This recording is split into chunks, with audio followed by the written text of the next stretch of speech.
Hello, so I'd like to read a section from my favourite book, which is called Mr. God, This is Anna. It's about a girl called Anna who's about 5, living in the East End of London in the 1930s. It's really interesting. She has very interesting ideas on faith and religion, and some of them a bit wacky, but I really love the book, and it's really beautiful. And it's narrated by someone called Fynn, who at the beginning of the book adopts Anna into his family, and he's a teenager at the time, and his mum says that Anna can come and live with them, and it's based on a true story, and I really love the book. It's brilliant, so I thought I'd read a bit for you, so I hope you enjoy it. After the evening meal was finished and all the bits and pieces put away, Anna and I would settle down to some activity, generally of her choosing. Fairy stories were dismissed as mere pretend stories. Living was real, and living was interesting and by and large fun. Reading the Bible wasn't a great success. She tended to regard it as a primer, strictly for the infants. The message of the Bible was simple, and any half-wit could grasp it in 30 minutes flat. Religion was for doing things, not for reading about doing things. Once you'd got the message, there wasn't much point in going over and over the same old ground. Our local parson was taken aback when he asked her about God. The conversation went as follows. Do you believe in God? Yes. Do you know what God is? Yes. What is God then? He's God. Do you go to church? No.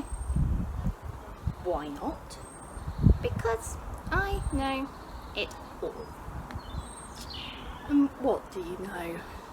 I know to love Mr. God, and to love people, and cats, and dogs, and spiders, and flowers, and trees, and the catalogue went on, with all of me. Carol grinned at me, and Stan made a face, and I hurriedly put a cigarette in my mouth and indulged in a bout of coughing. There's nothing much you can do in the face of that kind of accusation. That's what it amounted to. Out of the mouths of babes. Anna had bypassed all the non-essentials and distilled centuries of learning into one sentence. And God said, love me, love them, and love it, and don't forget to love yourself. The whole business of adults going to church filled Anna with suspicion. The idea of collective worship went against her sense of private conversations with Mr. God. As for going to church to meet Mr. God, well, that was preposterous. After all, if Mr. God wasn't everywhere, he wasn't anywhere. For her, church-going and Mr. God talks had no necessary connection. For her, the whole thing was transparently simple. You went to church to get the message when you were very little. Once you'd got it, you went out and did something about it. Keeping on going to church was because you hadn't got the message, or didn't understand it, or was just for swank. After the evening meal, I always read to Anna. Books in all matter of subjects, from poetry to astronomy. After a year of reading, she ended up with 3 favourite books. The first was a large picture book with nothing in it but photographs of snowflakes and frost patterns. The second book was Cruden's Complete Concordance, and the third, of all the strange books to choose, was Manning's Geometry of 4 Dimensions. Each of these books had a catalytic effect on Anna. She devoured them utterly, and out of their digestion she produced her own philosophy. One of her pleasures was my reading to her that part of the concordance given over to the meaning of proper names. Each name was read in strict alphabetical order, and the meaning given. After each name had been tasted and thought over, she made a decision as to its rightness. Most times she shook her head sadly and disappointedly. It wasn't good enough.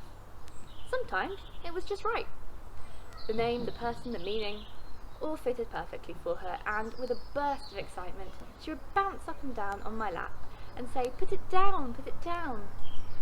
This meant writing the name in large block capitals on a slip of paper, which she would stare at with complete concentration for a minute or two, and then place in one of her many boxes. A moment to compose herself, and next one please. So we would go on. Some names took all of 15 minutes or more to decide one way or the other. The decision was made in complete silence. On the occasions when I moved to a more comfortable position or started to speak, I was reprimanded with a tilt of the head, a full-blooded stare, and a small finger placed gently but firmly on my lips. I learned to wait patiently. It took us about 4 months to work through the section on proper names, the moments of high excitement and moments of low disappointment. none of which I understood at the time. Later, I was let into the secret.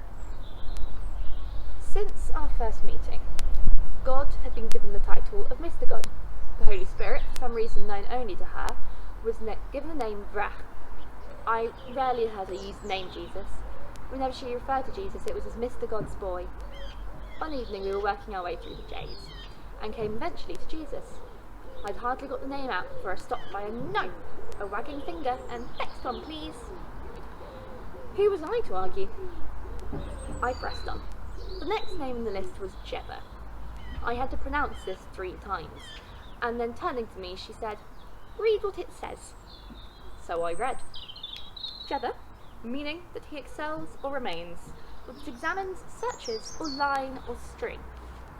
The effect of this was electric, catastrophic. With a blur of movement she had slipped off my lap, twisted about to face me, and stood crouched with hands clenched, the whole of her being shaking with excitement. For one horrifying moment I thought she was ill or having a fit, but that wasn't the explanation. Whatever the explanation was, it went deeper than anything I could understand. She was filled with joy and kept saying, "It's true, I know it, it's true, it's true, I know it." With that she fled out into the yard. I made to go out after her, but Mum put out a hand and held me back, saying, "Leave her alone, she's happy, she's got the eye." Half an hour passed before she returned.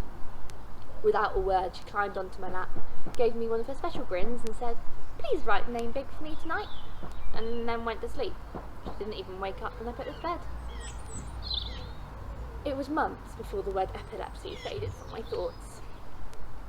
Thank you for listening. I apologise for the sound of any cars going past. For some reason the road outside my house was very busy today, even though we're in the middle of a lockdown. But I hope you enjoyed that, and see you soon. Bye!